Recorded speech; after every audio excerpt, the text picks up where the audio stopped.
Christmas Eve settled over the small frontier town like a held breath. Inside Samuel Brennan's modest house, lamplight barely reached the corners. 7-year-old Owen set the supper table with careful hands, placing 2 plates exactly where they'd been placed every night for 2 years. Only 2. Samuel stood at the window watching snow begin to fall. His reflection in the glass looked older than his 34 years. The blacksmith shop attached to the house had closed early. No one needed urgent work on Christmas Eve. Now there was nothing but the long evening ahead, and the silence that filled every room like standing water. Pa, can we have music tonight? Samuel didn't turn from the window. The question hung in the air between them until Owen understood the answer. The boy had learned not to press. In the corner, the piano sat with its fallboard closed, dust catching what little light reached it. His wife's piano, Sarah's piano. The keys hadn't sounded in 2 years. "Supper's near ready," Samuel said, his voice rough from disuse. They ate in the functional quiet that passed for conversation now. Owen talked about his day gathering firewood, helping at the general store for a penny, watching the afternoon train come through. Samuel nodded at the appropriate moments, but his mind stayed elsewhere, locked in the careful numbness he'd built to survive each day. "Train broke down," Owen said, soaking his bread in gravy. "Right near the station. They're working on it, but folks are stuck." Samuel grunted acknowledgement. Problems beyond his door didn't register anymore. He'd narrowed his world to what he could control: the forge, the boy, the daily routines that kept grief at arm's length. After supper, Owen bundled into his coat. "Need to get more firewood before dark." "Don't wander far," Samuel said automatically. The door closed. Samuel sat in his chair by the fire, staring at flames that warmed his skin but never quite reached deeper. The house felt like a museum, everything preserved exactly as Sarah had left it. Her sewing basket beside the hearth, her shawl on the hook, her piano silent in the corner. He'd thought he was honoring her memory. Now he wondered if he was just too afraid to admit she was truly gone. Outside, snow fell heavier. Owen's footsteps faded toward the center of town. Samuel closed his eyes and let the silence press against him like an old, familiar weight. The lamp on the table burned steady, but its light couldn't quite fill the empty spaces where laughter used to live. Owen's breath puffed white in the cold air as he approached the train station. The broken locomotive sat quiet on the tracks while crew members worked beneath it with lanterns. Passengers milled about or huddled in the small station house, their plans disrupted, their Christmas Eve suddenly uncertain. That's when Owen saw her. A woman sat alone on the platform bench, carpetbag clutched on her lap. She wasn't moving toward shelter like the others. She just sat there, face pale in the gathering darkness, watching snow collect on her worn traveling coat. Something about her stillness caught Owen's attention, the particular kind of alone that meant having nowhere to go. He shifted his bundle of firewood and walked closer. The woman noticed his approach and tried to smile, but it didn't reach her eyes. Up close, Owen could see she wasn't old, maybe the age his mother would have been, but exhaustion lined her face. Her gloves had holes at the fingertips. Her carpetbag looked like it held everything she owned. "You got somewhere warm to go?" Owen asked with a child's directness. The woman's smile faltered. "The train will be fixed soon. I hope. But where are you going tonight?" Owen pressed. She looked away. "I was traveling to San Francisco for a position, but Her voice trailed off.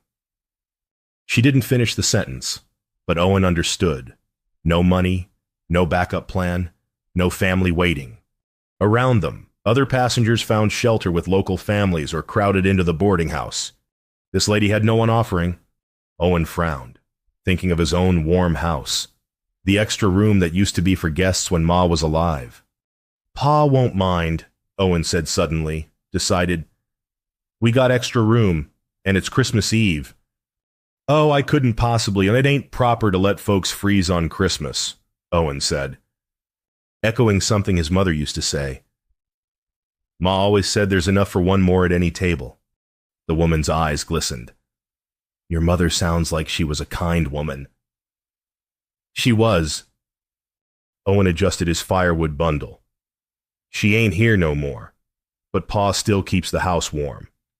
Come on, miss, it ain't far. She hesitated, pride and desperation warring on her face. Then she stood slowly, gathering her carpet bag with trembling hands. I'm Adelaide, she said quietly. Adelaide Parker, and thank you. I'm Owen Brennan. That's my pa's house, the one with the smithy attached. He started walking, assuming she'd follow. You can stay in the guest room. Won't be no trouble. Adelaide fell into step beside him, her worn boots crunching through fresh snow. As they walked toward the lamplight windows ahead, Owen chattered about the town, about his pa's work, about anything to fill the silence. He didn't notice Adelaide's tears until she quietly wiped them away. She'd been alone for so long. The simple kindness of a child's invitation felt like grace she didn't deserve. Samuel heard the footsteps on the porch and rose from his chair, expecting only Owen. The door opened. His son entered with his bundle of firewood and a woman behind him. Samuel froze. Every muscle in his body tensed with instinctive refusal. Pa, this is Miss Adelaide, Owen said, his voice bright with innocence. The train broke down and she ain't got nowhere to go for Christmas. I told her we had extra room. Adelaide stood in the doorway, snow melting on her shoulders, holding her carpet bag like a shield. Her eyes met Samuel's and he saw the vulnerability there, the exhaustion, the quiet desperation of someone at the end of their resources. I'm sorry to impose, Mr. Brennan, she said quickly. Your son was kind enough to offer, but I can find other arrangements if... It's Christmas Eve, Samuel heard himself say. The words felt like surrender. He stepped aside. Can't turn folks away on Christmas Eve. Relief flooded Adelaide's face. She entered carefully, aware she was crossing into sacred space. The house wrapped around her with its warmth, its lamplight, its particular silence. I can earn my keep. Adelaide said, I'm a good cook. I can help with whatever you need. I won't be any trouble. Samuel nodded toward the kitchen, his throat too tight for more words. Owen, oblivious to his father's discomfort, took Adelaide's coat and hung it beside his own. He chattered about supper, about his pa's blacksmith work, about the extra room upstairs. Adelaide moved into the kitchen with quiet competence. Samuel watched from the doorway as she surveyed the space, noting where things belonged with the instinct of someone who'd worked many kitchens. She rolled up her sleeves and began helping Owen prepare a larger meal without needing instruction. Her hands were gentle with Sarah's old pans. She asked where things were kept, and Samuel answered in short, rough syllables. But something in his tone began to soften despite himself. She moved through his kitchen with respect, as if she sensed its history. Then she started humming. It wasn't a song Sarah had sung. It was something different, something new.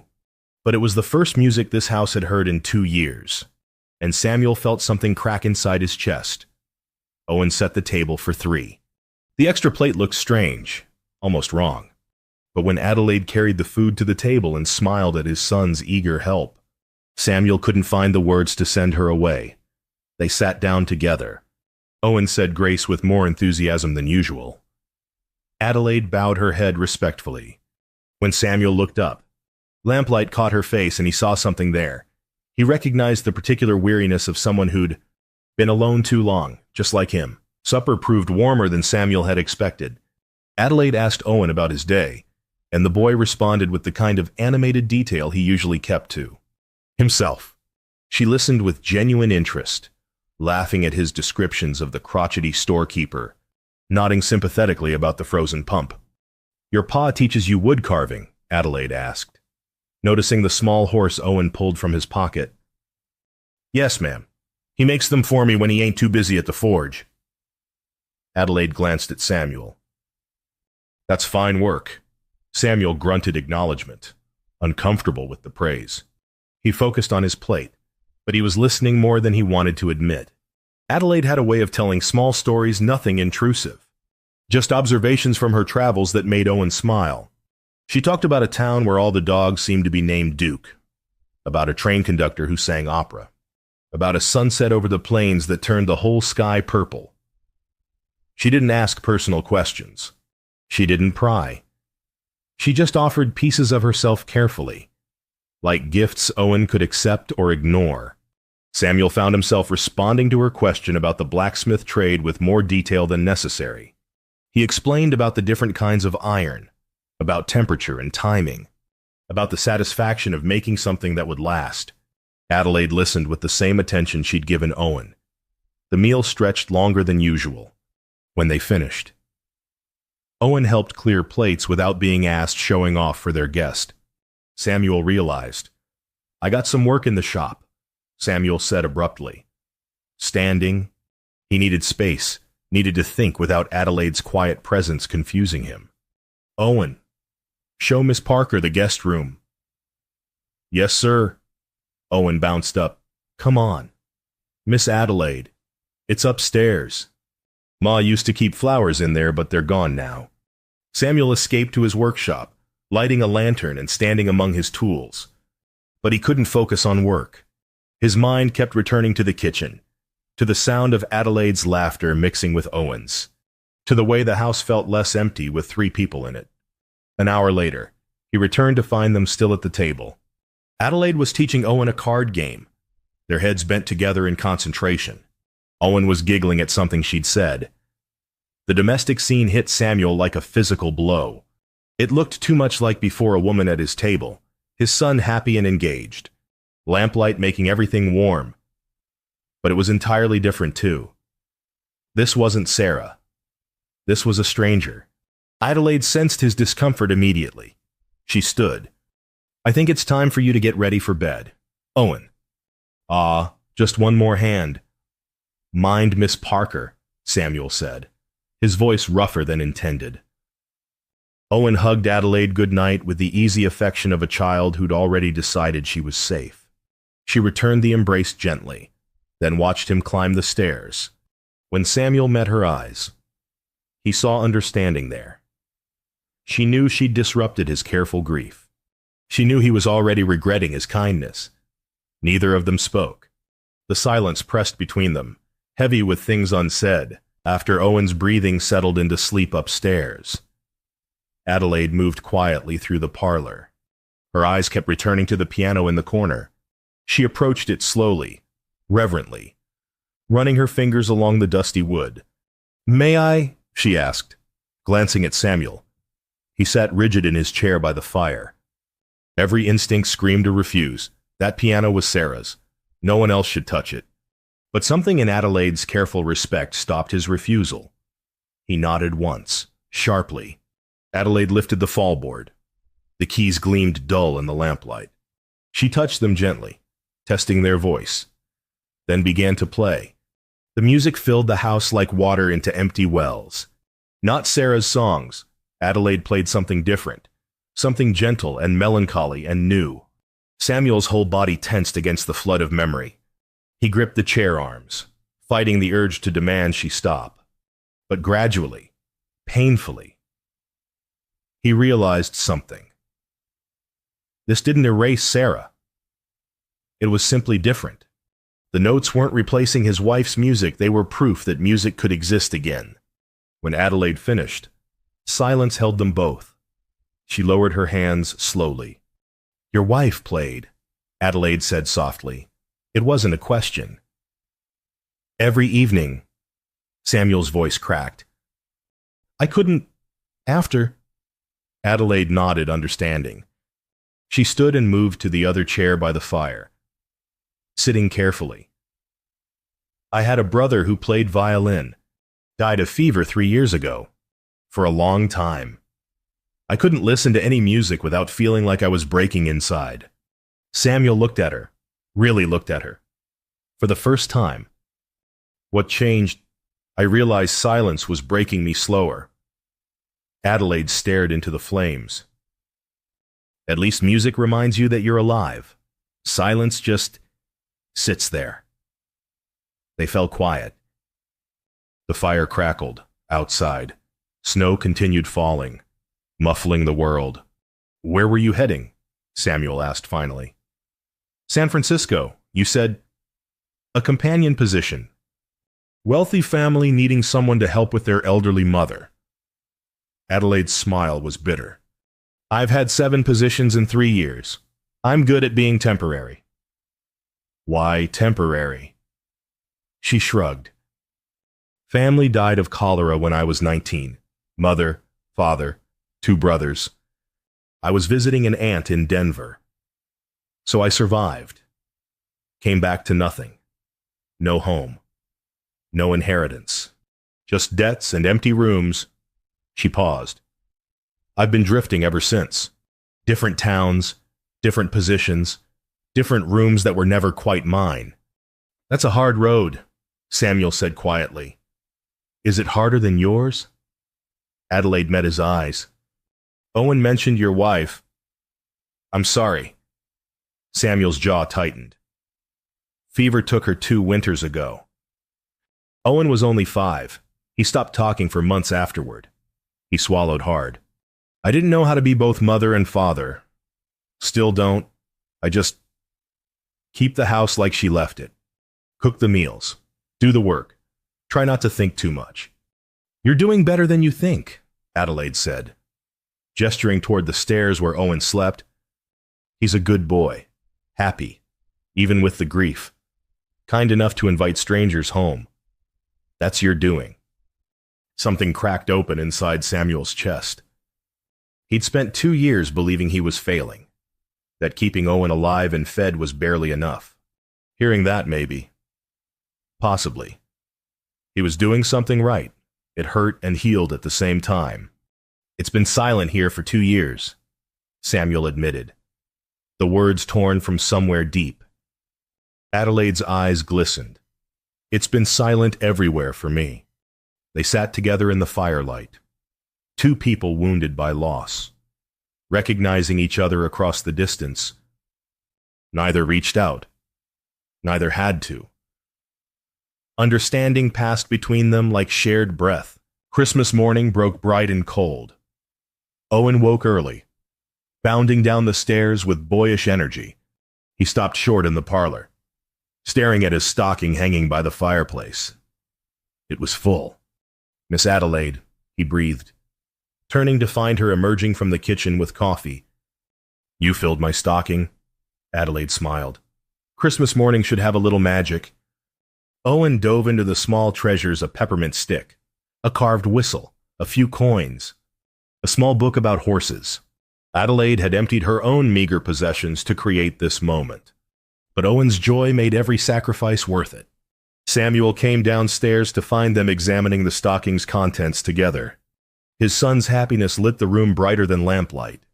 Adelaide handed Samuel coffee, their fingers brushing briefly. She'd learned how he took it strong and black. They shared breakfast with easy conversation. Owen chattered about Christmas memories with his mother, innocent of how each mention made Samuel's shoulders tense. But Adelaide listened without flinching, validating the boy's memories without trying to replace them. For a moment, it felt like family. The 3 of them together, warm and whole. Then Owen said it. It's like having Ma back. His voice was full of wonder and no guile. He turned to his father with shining eyes. Pa, can Miss Adelaide stay forever? The words hit Samuel like hammer blows. His face drained of color. He stood abruptly, his chair scraping harsh against the floor. I need to check the horses, he muttered, already moving toward the door. Pa, Owen started, confused. Let him go, Adelaide said quietly, her own face pale. Samuel fled into the cold. The barn offered no real escape, but at least he could breathe there. He gripped the fence rail with both hands, his breath coming in harsh gasps. How could Owen say that? How could he even think it? Sarah had been gone only 2 years, and already his son was ready to replace her. And with a stranger. A woman they'd known for barely a day. Guilt crashed over. Samuel in waves. Had he already betrayed Sarah's memory by letting Adelaide into their home by listening to her play Sarah's piano? By feeling that crack in his chest when she spoke He'd thought he was being kind. Now he saw how dangerous kindness could be. Inside. Adelaide sat frozen at the table. Owen looked between her and the door, understanding slowly dawning that he'd said something terribly wrong. "Did I make Pa sad?" Owen asked, his voice small. "No, honey."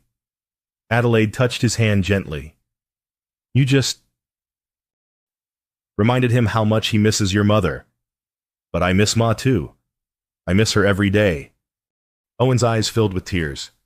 "But you make me happy. Is that bad? Is it bad to be happy?" Adelaide pulled him close. "It's never bad to be happy. Your father just needs time."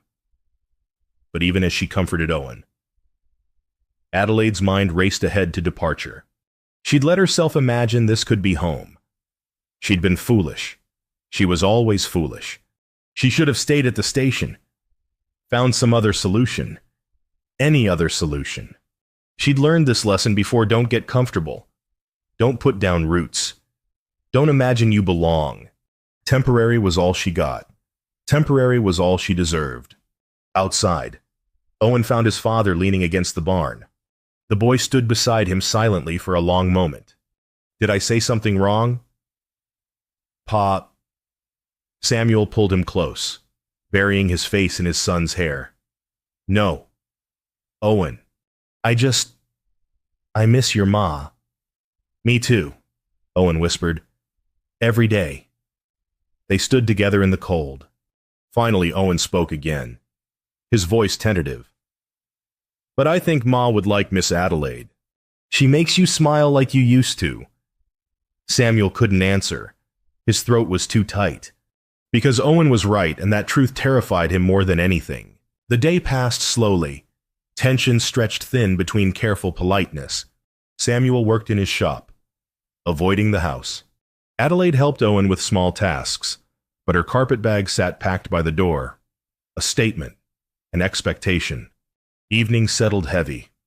Owen went to bed subdued, sensing the fragile peace might shatter, when his breathing finally evened into sleep. Adelaide moved quietly toward her bag. Samuel appeared in the parlor doorway. "You don't have to go." Adelaide's hand stilled on the bag's handle. "I think I do." "Why?" "Because I've complicated things." Her voice was steady despite the tremor underneath. "Your son... My son is right," Samuel interrupted. "That's what terrifies me." Adelaide turned to face him. The lamplight caught the exhaustion in both their faces, the weight of too many losses. Too many years of just surviving. They moved to chairs by the dying fire without discussing it. The house settled around them with creaks and sighs. Samuel added wood to the flames, watching sparks rise. "It's been silent here for 2 years," Samuel said finally. He'd said it before, but now the words carried different weight. "I thought that was honoring her memory, keeping everything exactly like she left it, not letting anything change." He stared into the fire. "But I was just hiding, too afraid to admit she's really gone, too afraid to let Owen move forward." "Too afraid to what?" Adelaide prompted gently. "To want anything again." The admission cost him. To risk caring about someone who might leave or die or just not stay. Adelaide's eyes glistened.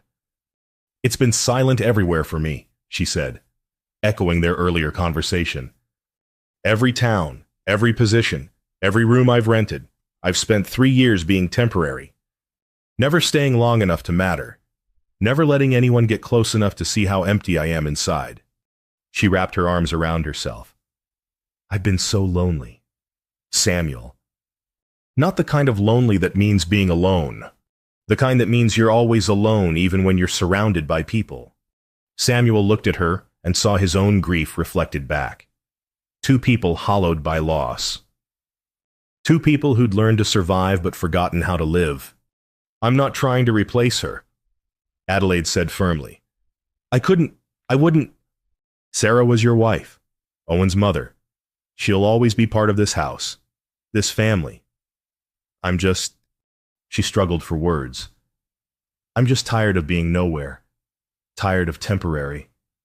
Tired of silence. This house needs more than ghosts, Samuel admitted. I need... The words stuck in his throat. Adelaide waited. I need to know you're not temporary. Samuel finally said, I can't let Owen care about you just to lose you in a week or a month. I can't let myself care about you just to wake up and find you gone. Then ask me not to be temporary, Adelaide whispered. Samuel met her eyes. The train's probably fixed by now. You could still make San Francisco. That position you mentioned. I could. Or... Adelaide's heart hammered. Or you could stay. Not as a guest. Not because Owen invited you or because it's Christian charity. Samuel's voice roughened. Stay because I'm asking. Because I think given time I could care about you. Maybe even love you. And that scares me more than anything I've felt since Sarah died. Tears spilled down Adelaide's face. I've been looking for home, she said, voice shaking. For 3 years. I've been looking. And I found it here. In this house. With your son. With you. She stood, moving closer. I'm terrified too. I'm terrified of staying and having to leave. I'm terrified of caring and losing again. But I'm more terrified of walking away. Samuel stood too. For a long moment they faced each other across 3 feet of space that felt like miles. Then Adelaide closed the distance and kissed him softly. It wasn't passionate. It wasn't dramatic. It was gentle and tentative and full of promise, a beginning rather than a culmination. When they pulled apart, Samuel rested his forehead against hers. Neither spoke. The fire crackled. Outside, the night held its breath. Adelaide's carpet bag stayed by the door. But she didn't pick it up. Morning light filtered through frost-covered windows, turning the world silver. Samuel woke to the smell of coffee and breakfast cooking. For a moment. Habit made him expect Sarah. Then memory returned. Adelaide was here. Staying. Not temporary. He found her in the kitchen. Already dressed. Moving through morning routines with quiet efficiency. She handed him coffee without speaking. Their fingers touched deliberately this time. Owen thundered down the stairs, stopping short when he saw them standing close. His eyes widened with hope he was afraid to voice. Owen, Samuel said, his voice gruff with emotion. Go gather the eggs. Son, Miss Adelaide and I need to talk. Yes, sir. Owen grabbed his coat, but his grin could have lit the room. When the door closed behind him, Adelaide set down her cup. You sure about this, Samuel? It's been less than 2 days. People will talk. Let them talk. Samuel took her hand, the first deliberate touch beyond last night's kiss. I don't know how to do this. It's been so long since I courted anyone, since I wanted to court anyone. I don't know either. Adelaide admitted, I've never stayed anywhere long enough to try. They stood together in the morning light. 2 broken people choosing to risk being broken again. I need to say something, Samuel started, the words coming hard. I loved Sarah. Part of me will always love Sarah. She gave me Owen, gave me years of happiness. I won't pretend she didn't exist. I won't hide her memory. I wouldn't want you to, Adelaide said firmly. But you're not her replacement. You're... Samuel struggled for words. You're something new. Something I didn't know I needed. You make me want to live again, not just survive. You make this house feel like a home instead of a museum. Adelaide's throat tightened. I've been looking for home. She repeated last night's confession. Not a house, not a position, not a place on a map. Home, the kind you feel in your bones. The kind that means you can finally stop running. I found it here, she continued, her voice steady despite tears. I found it in your son's kindness and your grief and your courage to let me stay. I found it in this kitchen and that piano and the way lamplight fills these rooms. Samuel cupped her face gently. Stay, not as a guest, not as hired help. Stay as what? Adelaide whispered. As mine. As ours. As family. The words came easier now. I know it's fast. I know people will think we're crazy. But I'm tired of being half alive. I'm tired of Owen growing up in a house full of silence and ghosts. Then ask me properly, Adelaide said, a hint of a smile breaking through tears. Samuel took a deep breath. Adelaide Parker, will you stay? Will you make a home here with me and Owen? Will you let me court you properly and see where this path leads? Yes. The word came out strong and sure. Yes to all of it. Samuel kissed her then, less tentative than the night before. Adelaide kissed him back, her hands clutching his shirt, anchoring herself to something solid for the first time in years. The door burst open. Owen stood there with his basket of eggs, grinning so wide his face might split. Does this mean she's staying? Pop? Samuel looked at Adelaide. She nodded, laughing through tears. Yes, son. Samuel pulled Owen close, the three of them standing together in morning light.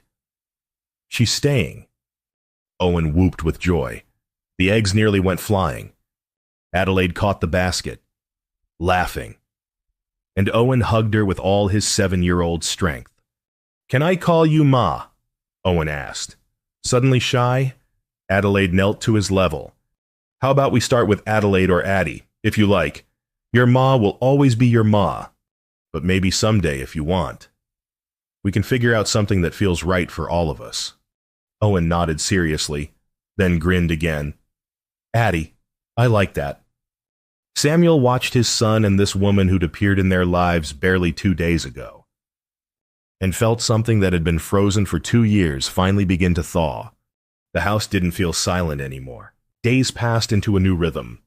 Adelaide's carpet bag remained unpacked in the spare room, though she'd begun rearranging it as her own space. She and Owen baked cookies that filled the house with cinnamon and sugar.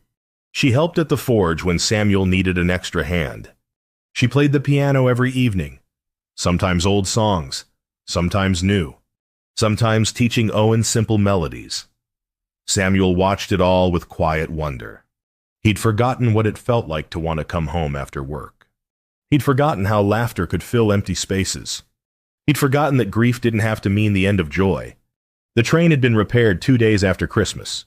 Adelaide walked to the station with Samuel, looked at the departing passengers, and turned back toward home without a word. Samuel had taken her hand for the walk back. Neither spoke. Neither needed to. The town talked. Naturally. A widow taking in a strange woman so quickly raised eyebrows. But when they saw Adelaide at church with Samuel and Owen, saw how the boy smiled again, saw how Samuel stood straighter, the gossip softened into grudging approval. Adelaide found work helping Mrs. Chen at the seamstress shop 3 days a week. She insisted on earning her keep, on having something of her own. Samuel respected that. This wasn't about her being dependent. It was about her choosing to stay. New Year's Eve arrived with clear skies and bitter cold. After supper, Adelaide sat at the piano with Owen beside her. She was teaching him a simple melody, guiding his small fingers across the keys. He concentrated with the fierce determination of childhood, making mistakes and trying again. Samuel stood in the doorway, watching them. The lamplight caught Adelaide's profile, Owen's bent head. Music filled the house, hesitant and imperfect, but alive, so beautifully alive. Owen noticed his father watching and waved him over. Pa, listen, I can almost do it. Samuel crossed the room and stood behind them, one hand on his son's shoulder, the other resting gently on Adelaide's back, the three of them together, making something new from the broken pieces of their pasts. Later, after Owen had been tucked into bed with prayers and promises of new things in the new year, Samuel and Adelaide stood at the window watching snow begin to fall. You found us, Samuel said quietly, his arm around her waist. You let me in, Adelaide replied, leaning into his warmth. They didn't need more words. The silence between them was no longer empty, it was full of promise, of possibility, of home finally claimed and given. Adelaide looked around the house that had been a museum and was now truly alive again. The table always set for three, the piano's fallboard staying open, Owen's laughter echoing through rooms, lamplight filling every corner. Samuel pulled her closer, pressing a kiss to her temple. Outside, the new year waited with all its uncertainties and hopes. Inside, they had already begun. The lamp on the table burned steady through the night, its light spilling out through frost-covered windows. A beacon against winter darkness, a promise that spring in all its meanings was coming, not because the past was forgotten, but because the future had finally become possible again. Adelaide had spent 3 years looking for home. She'd found it in a small frontier town, in a grieving blacksmith's house, in a 7-year-old's kindness. She'd found it in silence breaking into music, in winter warming toward spring, in a man brave enough to risk loving again. She'd found it, and it had found her. In the quiet hours before dawn, Samuel woke to find Adelaide beside him in the parlor, both of them having fallen asleep by the fire. He watched her sleep, this woman who'd stumbled into their lives on Christmas Eve, and marveled at how quickly the heart could heal when given permission. Owen would wake soon to the first day of a new year. There would be breakfast together, maybe a walk through town, evening music by the piano, small, ordinary moments that meant everything. The house no longer felt like a place where time had stopped. It felt like a place where time was finally moving forward again, where 3 wounded souls had found each other and chosen to become family, where silence had given way to music, isolation to belonging, grief to hope, home.